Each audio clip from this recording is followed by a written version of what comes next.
Thank you all for being here and to introduce our final presentation, at least in this room of the day, before our closing ritual.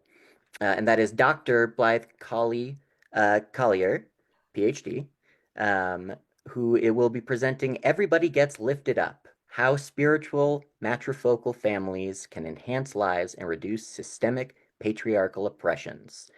Despite having never been a professional adventurer, Kali has nonetheless both scribed and deciphered cryptic writings.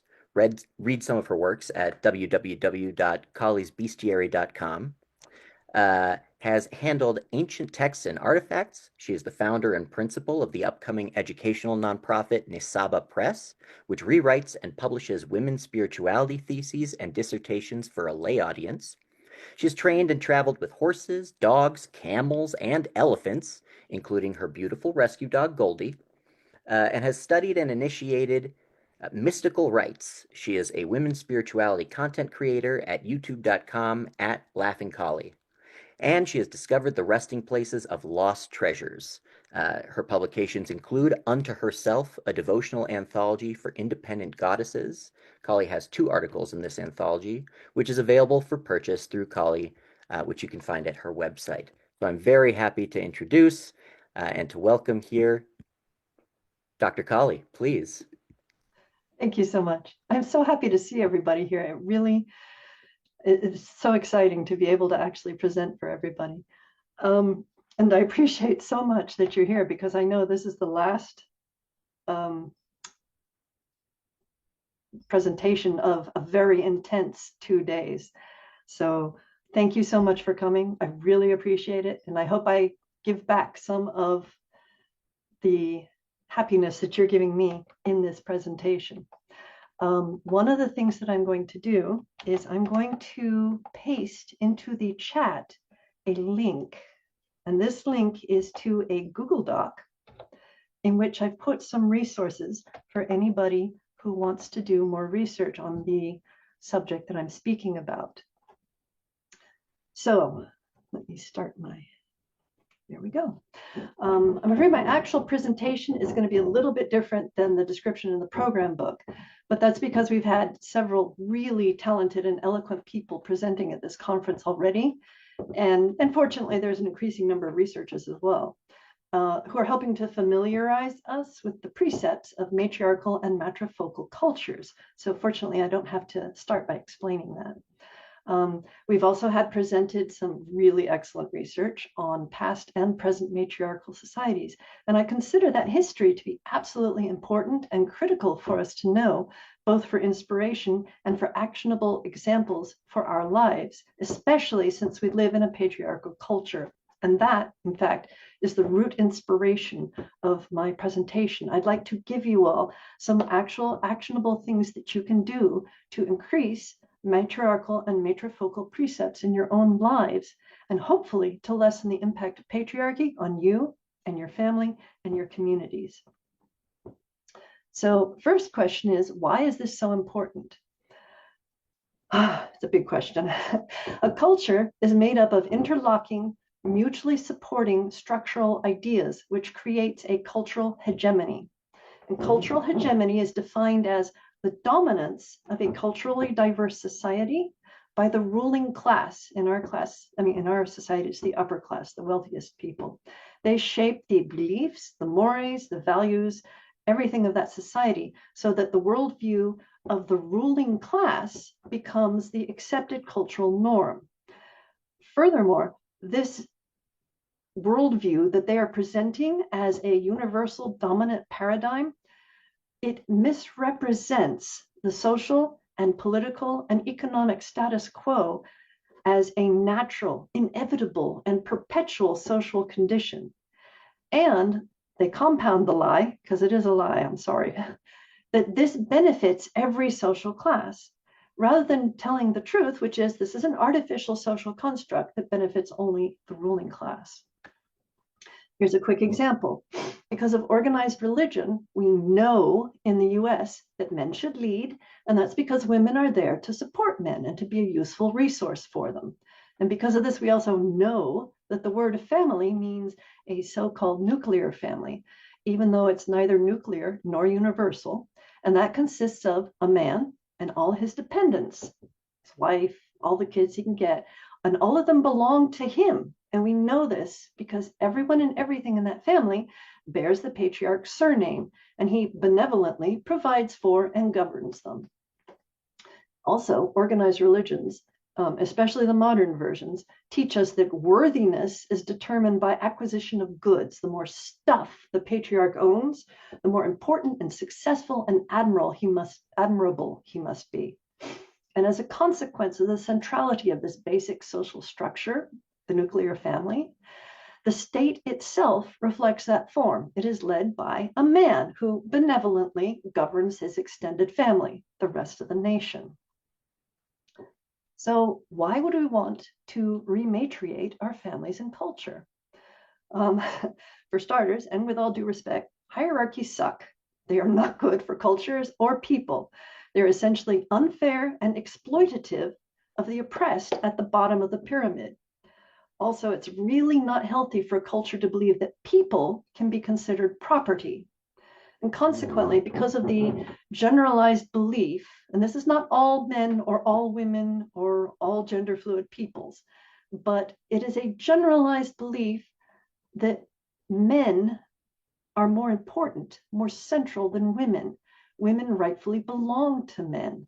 And therefore, we also end up with a culture where male violence is socially accepted because they have to be violent in order to keep women, non-hegemonic men, and gender fluid people all successfully shoved down to the bottom of the hierarchy.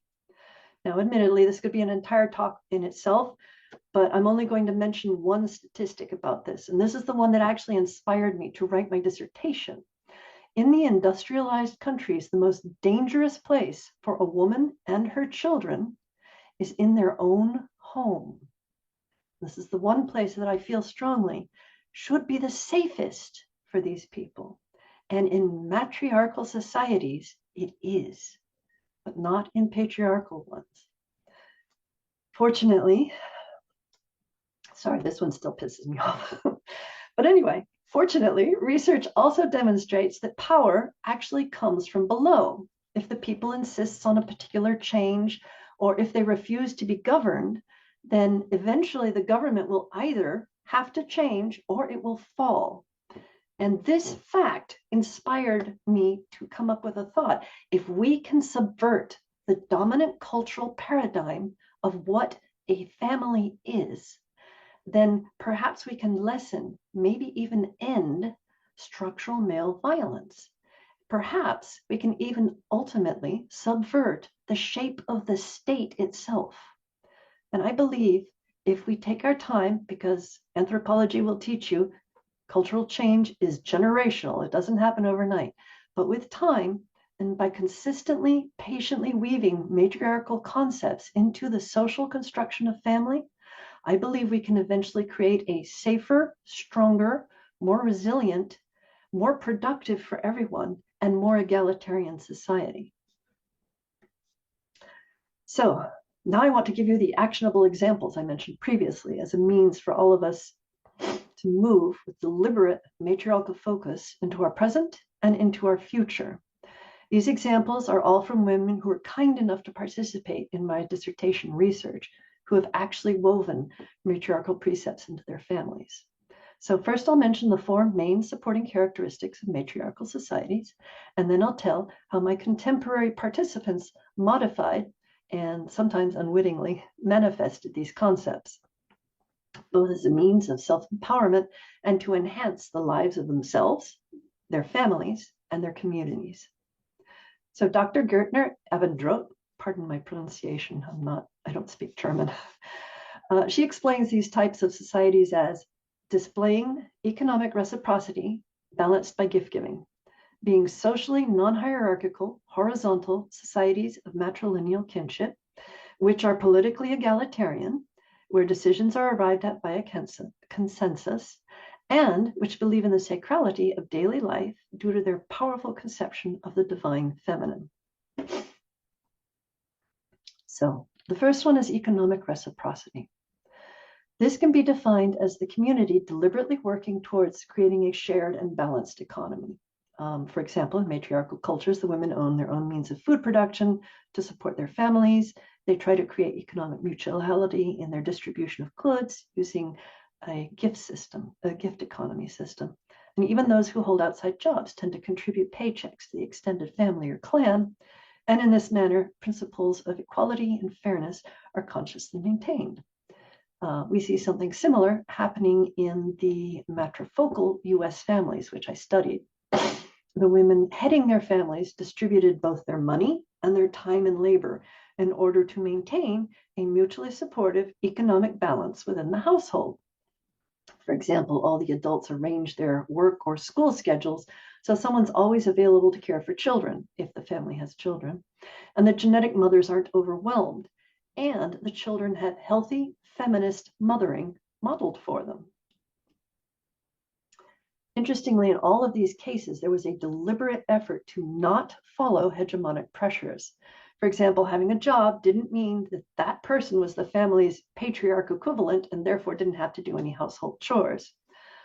Other options in wider communities included things like sharing radio facilities or trading things like eggs or knitted goods or other products with neighbors, or maintaining a tool lending library. That one was a new one to me. I liked that one. In the end, what most fascinated me about this particular element, the importance of mutually supportive community, is that this was never forgotten by women of color or indigenous women or women who came from either poverty or working class families. And I think the reason is that upper class families don't bother with the effort of creating community. They just throw money at whatever problem they might have. And since our culture is structured to admire and emulate the wealthy, what then happens is that middle class families try to imitate that, but they don't have the money to waste that way. And that's partly, it's only one of the reasons, but it is one of the reasons why the middle class in the US is struggling so much. I think white middle class women need to remember our matriarchal roots and turn away from adulation of rich, heartless men. Also, I was intrigued that in a way, the one matrifocal family, which did end up dissolving during the time I was gathering my research, did so, I think, because of a lack of extended community, which gives you an idea of how critical this is. This particular family tried to establish community, but they were in a semi-rural area, and it was 3 women and an infant. And this was a very conservative area, and they were very self-sufficient women. And they were surrounded by male-female dyad families where the men wanted these women to take more hegemonic gender roles. And the women in this family were like, no, I can do this myself. So they never were able to extend a network of friendship with the people around them.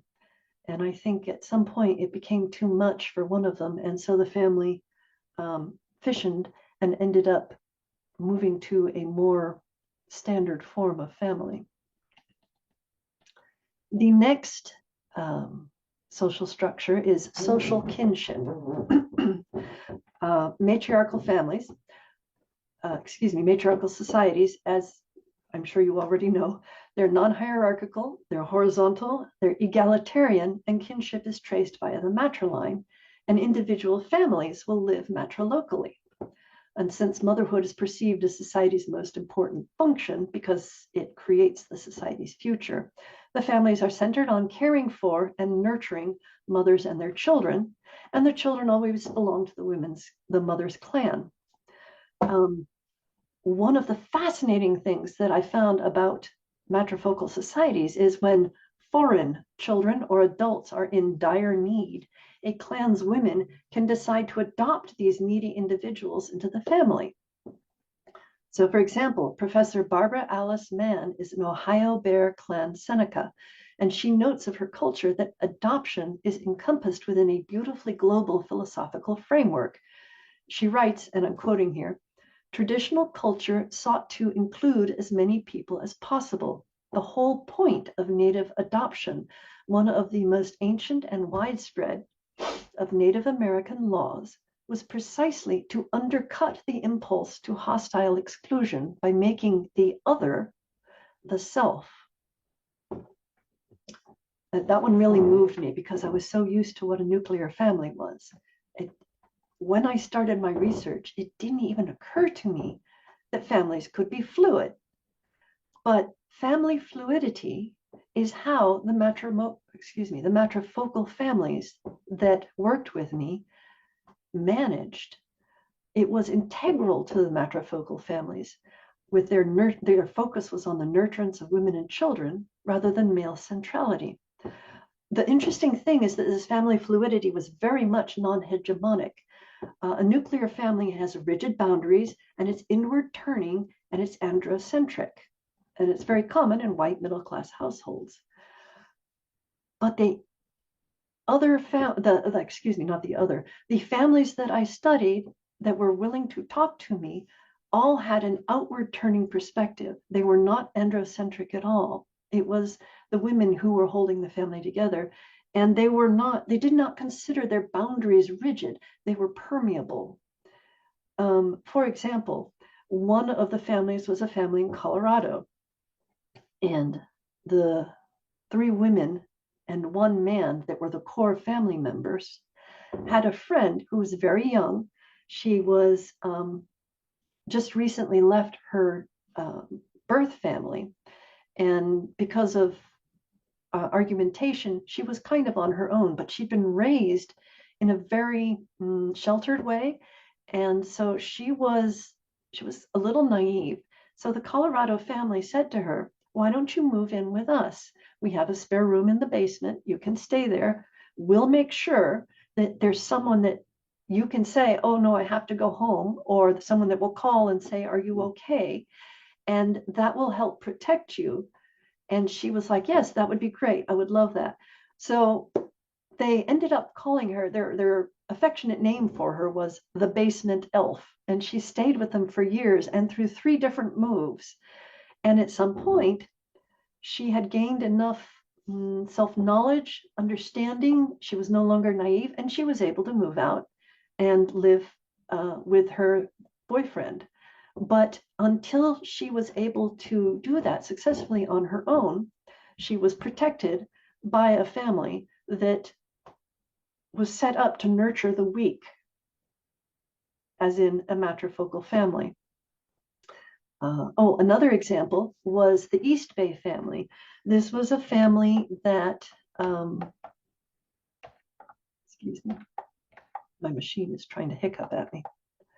There we go. This was a family that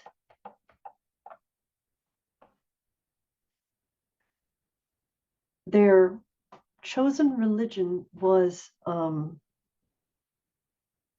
Yoruban religion.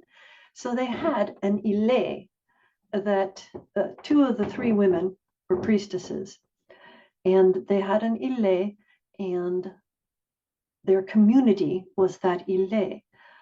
And one of the women had a friend of the family who was a very young woman who was struggling with substance abuse and an abusive boyfriend at the same time. She was not doing well.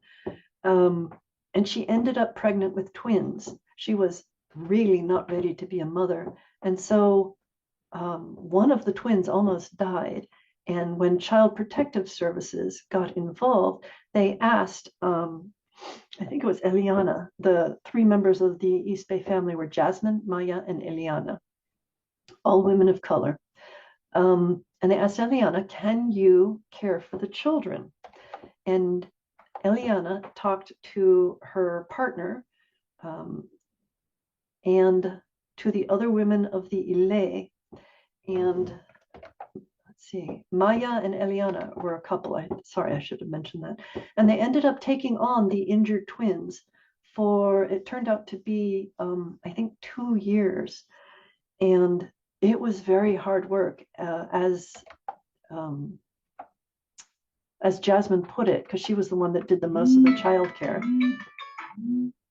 She said, if it had not been for the other women, it would have been impossible, because not only was it twins, not only were they, like, I think 6 months old at the time, I mean, they weren't even toddlers, but one of them had been seriously emotionally injured and required constant touch and care and socialization.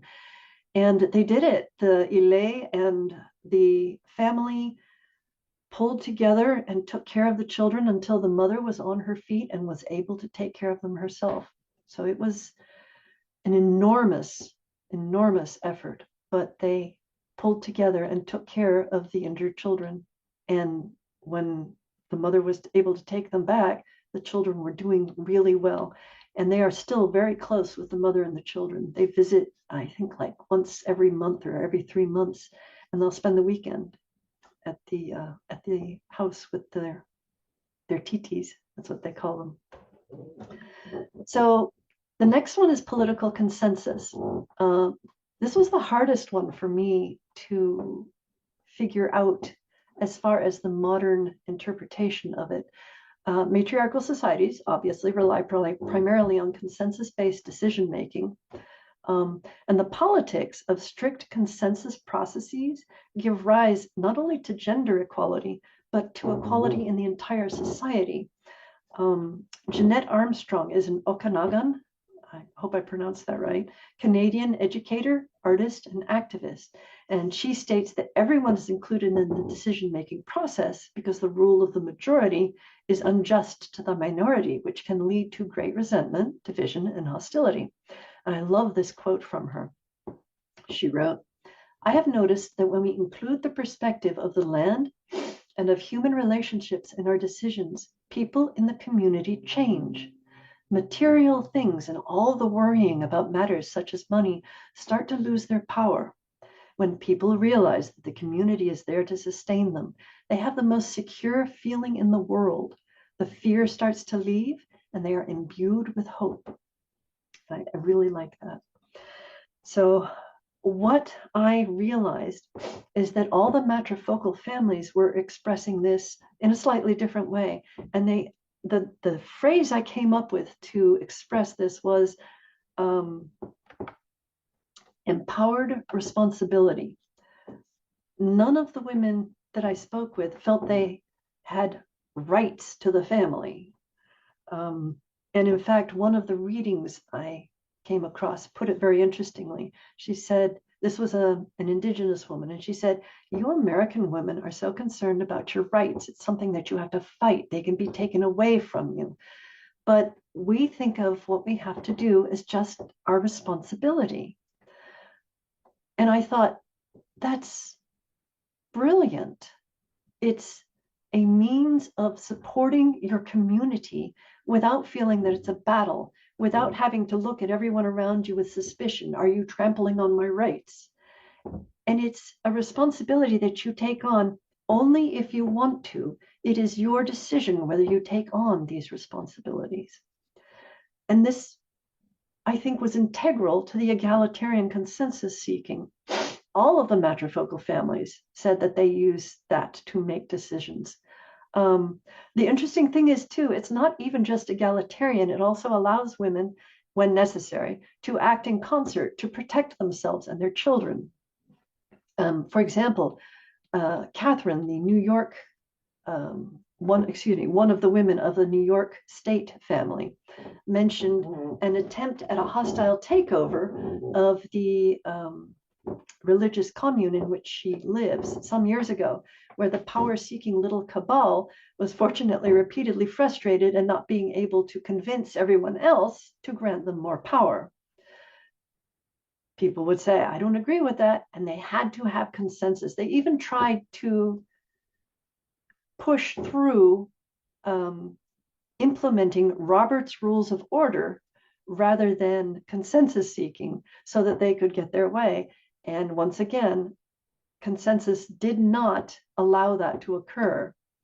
So after several increasingly varied but ultimately fruitless attempts, this little cabal eventually departed, much to everyone's relief.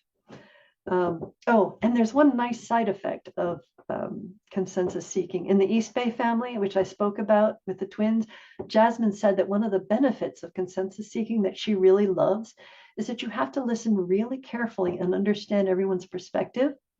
And for her, that helps her to bond more closely with all of the people in her family. I really liked that. One interesting side effect of this also was that in one of the families, they were allowing, it was the Colorado family, they were allowing the brother of the one man who was part of the family to stay with him because his father had just died.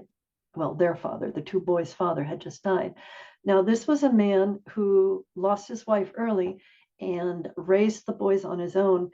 And he was, in the words of the women that I spoke to, he was steeped in toxic masculinity.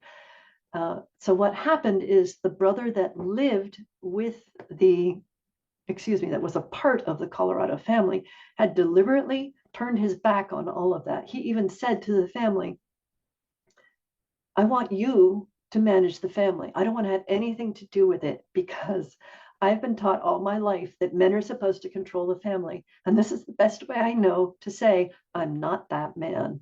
And so they were like, okay, not a problem.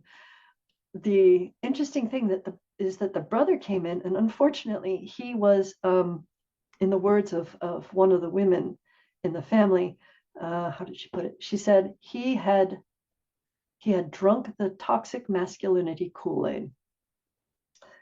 So he stayed for a while, but he was really not meshing with the group. And one of the things that happened is that the little family achieved consensus by talking to each other in groups of twos and threes, little by little. It was not a sudden concerted attack. It was a way for them to reach out to each other and listen carefully and bond.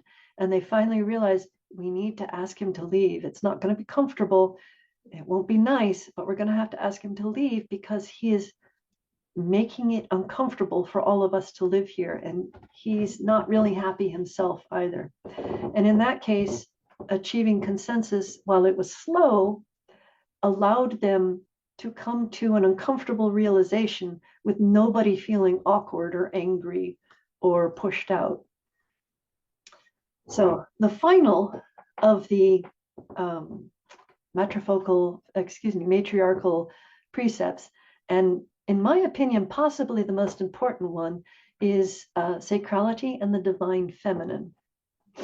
Gotner Abendroth states, and I'm quoting here, at the spiritual and cultural level, these matriarchal societies are based on an all-permeating spiritual attitude that regards the whole world as divine, originating in the feminine divine, end quote.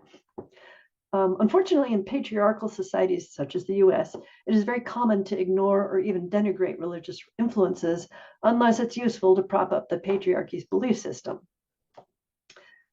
I strongly believe that monotheism's male-dominated symbol system is a very powerful but also unconscious structural support of secular cultural hegemony and an integral underpinning of the misogyny which patriarchy is so deeply based on.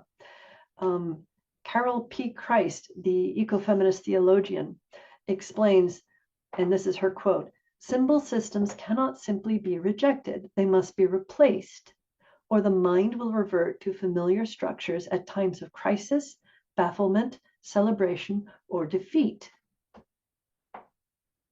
Now, I'm just reading a small portion of it, but I remember when I read it, it was one of those lightning bolt realization moments. Like I literally felt like a weight was lifting off my shoulders, because what I realized is that, yes, I had said I turned my back on Christianity. Yes, I had said I believe in the equality of women, but I had internalized this sort of sneaking belief that, yes, women were equal, but women weren't really trustworthy. I mean, they were kind of gossips and they were kind of weak, and I was special. But, I mean, I didn't mean to be, but I was a really good handmaid for the patriarchy at that time. So suddenly realizing this cognitive dissonance in myself lift away from reading what Carol said. Like I said, it was a revelatory moment for me. And I think Carol is absolutely right. This is why women need the goddess so much. We need to be able to see ourselves in the divine. The really fascinating thing to me about this, too, is even without being asked, all of the women in the matrifocal families mentioned their belief in the sacrality of daily life, as well as the divinity of the entire natural world.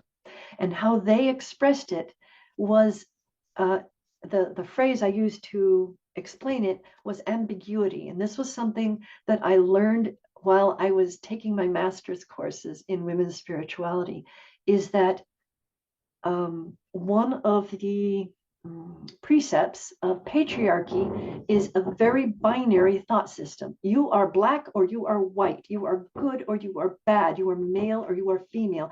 Boundaries are rigid and they are strongly policed because it's important to know where you stand on the hierarchy of worth. If you are white, male, rich, older, then you get to be higher up on the hierarchy. And if you're not, sorry, you're at the bottom. There's nothing you can do about it. But in women's spirituality, what I discovered is this ambiguity means that you can hold what appear to be conflicting ideas and still have them be true. As a very wise woman once put it, every origin story is true. And that was another very meaningful moment for me. So the way that this occurred in the matrifocal families utterly fascinated me.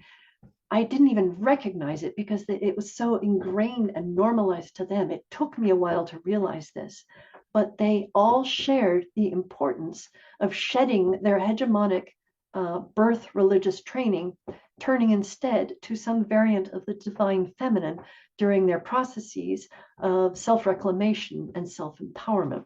And this was so broadly expressed in all of them. Starting with Catherine, for example, she felt called by the goddess throughout most of her life. She did the research on her goddess. She ended up, as an older woman, setting up the religious commune in which she lives, where she dedicates herself to the goddess and she has other people with her, and they're all working together to support the goddess. In the East Bay family, Jasmine, Maya, and Eliana, as I already stated, are priestesses, and they have an ile, or it's like a house church. And I remember when I was talking to them, Jasmine talking about a period of time where they would take a semester, and all the women of the ile for religious research would take a goddess and just do all the research they could find in her. And the sort of reverent joy as she spoke about that time of doing that was quite moving. It was clearly tremendously important to them. In the Colorado family, this was more a case where the core of the family came from a Christian, or in one case, a Jewish background. And they'd all tried paganism. And what they ended up doing was this amazing, fascinating bricolage of different parts and pieces of rituals from all of their backgrounds that they wove together into a new ritual that was for them.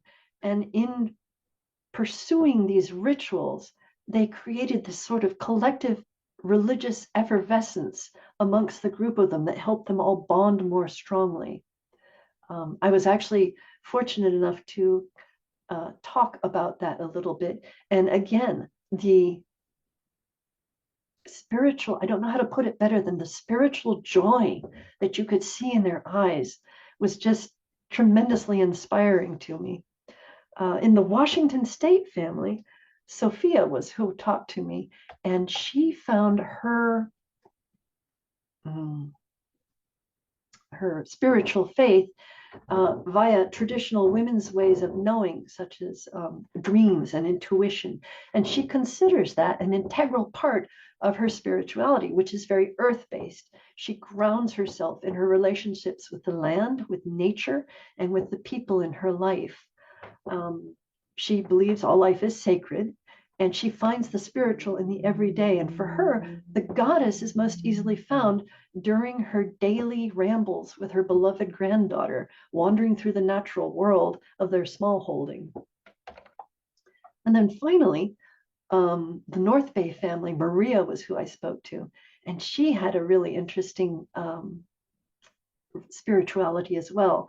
She was a part of what calls itself a Christian church, but it also has major parts of New Age thinking based on Eastern religions woven into it as well. And she talked to me about how she found her faith there. And I said, without thinking, oh, so you believe in God, not the goddess. And she said, oh, no, no, no. I call God by the male because that's how I was grammatically taught to do it. But God is in me. I am God. And it was one of those moments where it was like she was stating very clearly her spirituality was based in an ambiguity that maybe other people couldn't understand, but for her it made sense. For her, this was how she worshiped the goddess. One moment. Pardon me. So let's draw a conclusion out of this. In psychology, there's a phrase, extinction burst, which is the outraged and outsized reaction expressed by an individual or a group when a behavior no longer elicits the desired and formally dependable response. And the proper way to deal with this is sometimes painful, which any parent dealing with a toddler can tell you, but it is absolutely necessary. To deal with this, you must stay the course. You have to refuse to reward the angry and abusive behavior. And eventually the toddler or the group, whatever it is, will give up because the tantrums aren't getting anything for them. The screaming behavior finally becomes extinct because there's never any reward. Now, I mention this because I believe this is what we're seeing in our country's current regime. I think what we're seeing is patriarchy's extinction burst. Yes, it's painful. Yes, people are being hurt. Some of them are dying because of it. But I believe that if we, the people, can stay the course, if oppressive patriarchal behavior is no longer rewarded, then I believe we can win through. Now, this may sound pie in the sky, but we ourselves at this conference are already somewhat non-hegemonic people. We already know diversity is not something to be feared. And evolutionarily and socially, we have a plethora of studies and living examples about how diversity makes us a stronger, healthier, smarter, kinder, more generous, more resilient, and more egalitarian.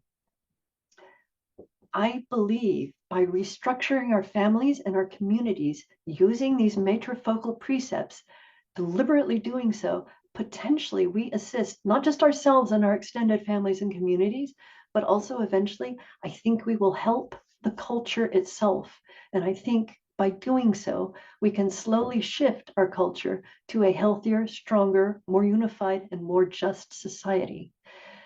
And I find it scary, but exciting. And this is the way I want to go forward in the world. I want to make things better. And I think this is one of the best ways I know to do it.